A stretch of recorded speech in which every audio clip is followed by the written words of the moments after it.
Hello friends, I am Dr. R.K. Dua and welcome to my channel Dr. R.K. Dua Vlogs. So today I will discuss about some basic facts about the photography. So this is for the beginners who want to learn the basics of the photography so that they can have some advancement in a later stage. If they want to pursue their career in photography, so they should know the basics of the camera, basics of the light, and the basics of the composition. So, first, I will start with the camera. So, as you know, the camera these days we have got digital SLR or mirrorless cameras. In this case, we don't have any kind of film. To start with, camera started with thick, solid halide coated films which used to be exposed by the light coming from the subject. And then later on, those films were developed. And later on, then polyvinyl films came in coated with halides, silver bromide. So these films came, and when we used to get the prints out of these films after proper exposure, we have to give it to the photographer or photo studio where they convert the film into negative, and from those negatives then positives were developed. So then in those cases where the films were in use, so those who have used the film someday in the past, so they, I don't know whether they knew this fact or not. The main thing that today, in case of your digital cameras or mirrorless cameras, both are the same thing, only the mirror is absent in mirrorless camera. So there is a one sensor that is sensitive from one point to very high point. Suppose ISO 100 or maybe less than ISO 60 to ISO 5000 or 52,000. So depending upon the camera to camera and the requirement of that camera, we can have the sensitivity of the sensor. So that means single sensor can work at ISO 60 and the same sensor can work at the ISO 52,000. But in the days of films, we used to change the ISO number of the film. That means we have to change the total film. Suppose I am planning to shoot something in low light conditions.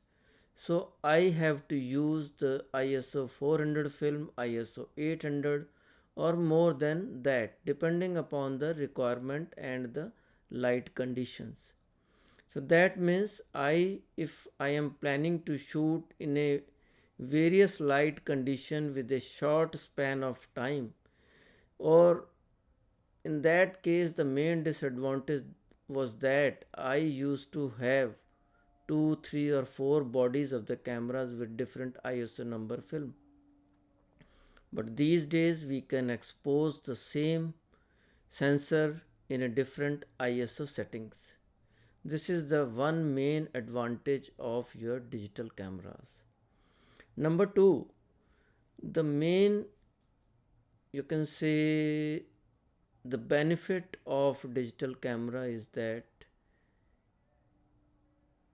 and I will say that one disadvantage also.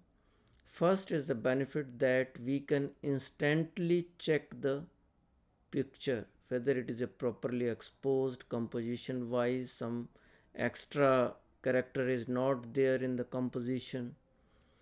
And disadvantage is that with day by day we are just, many people are just point and shoot type of, they keep on exposing and exposing, taking pictures.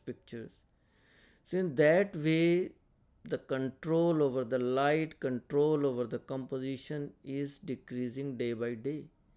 As people have free hand over the camera, there is no wastage of the film and they keep on shooting and shooting. So this is the main disadvantage. And one another advantage of the film days was the curiosity how the results will come after the exposure of 36 frames. So that curiosity was and waiting for the final prints to come. So that only the person who has used cameras in those days can feel or can experience those feelings. So these days, just you have clicked, you have the screen, you can check. If you don't like, you can retake. So there is no limit of retaking. Only limit is that the memory that on which these photographs are being saved. If you know that these photographs are being saved on the hard disk of the camera, or the you can say the memory card or hard disk of the phone, so that is the only limiting factor in case of digital camera. Otherwise you can keep on shooting and shooting. So now let's come to the basic structure of the camera. You can say that camera is just like a single room with a single window, and inside that there is a total darkness. That means inside of the room is painted with jet black paint. That too is with rough surface, not a shiny paint. So in that case, whatever light enters the camera cannot escape the camera. That means light cannot escape the room. So whole light will be absorbed. So in case of camera, in those days, film used to be there at the other end. Suppose this is the lens and this is your film. So light coming from this side and going on the film. So these days light is same thing is there, except this film is replaced by photosensitive sensor.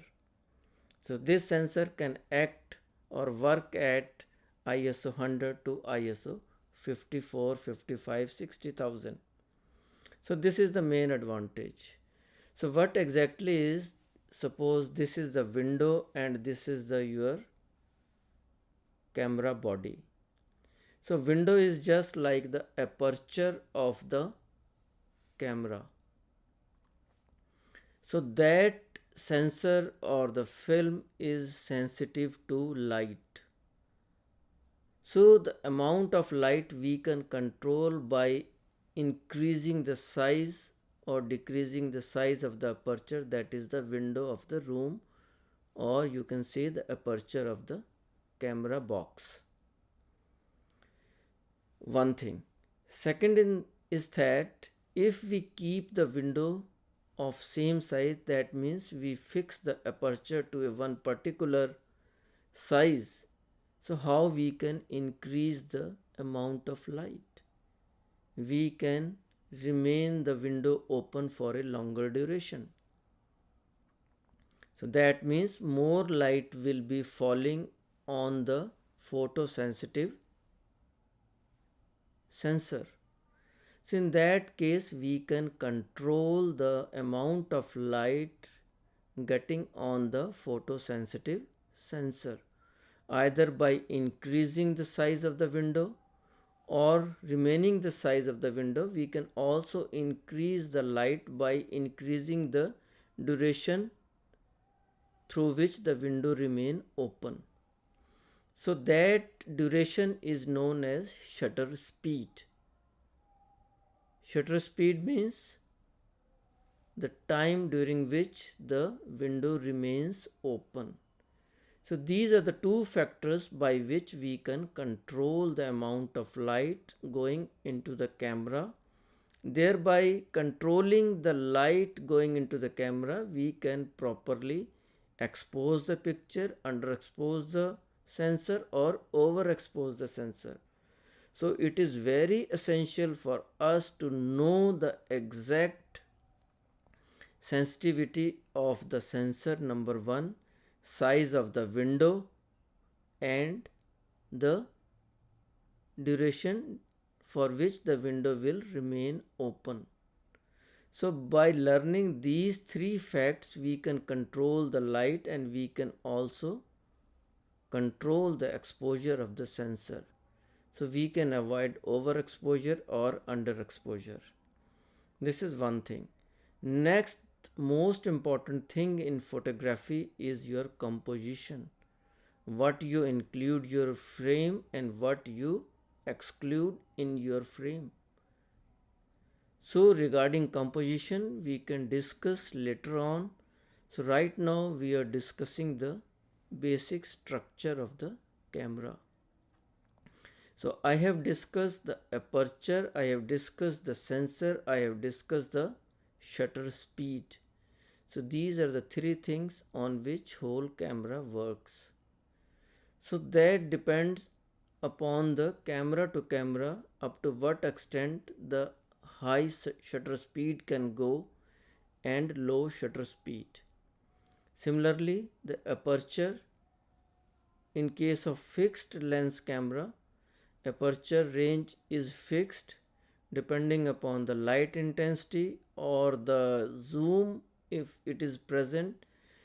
Aperture can vary from zoom length to zoom length.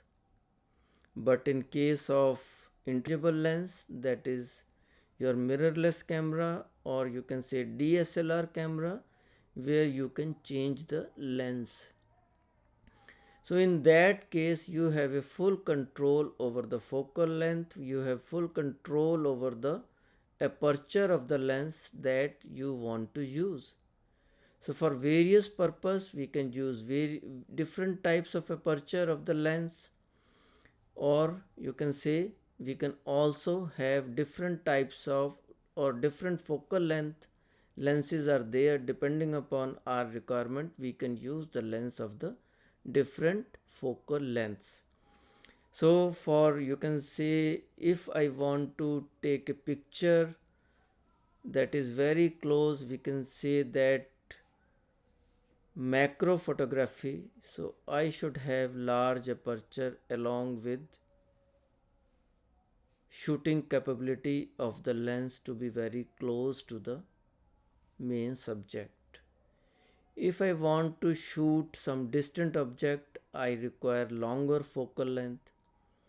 If I want something in between, so I can work with mid-range focal length.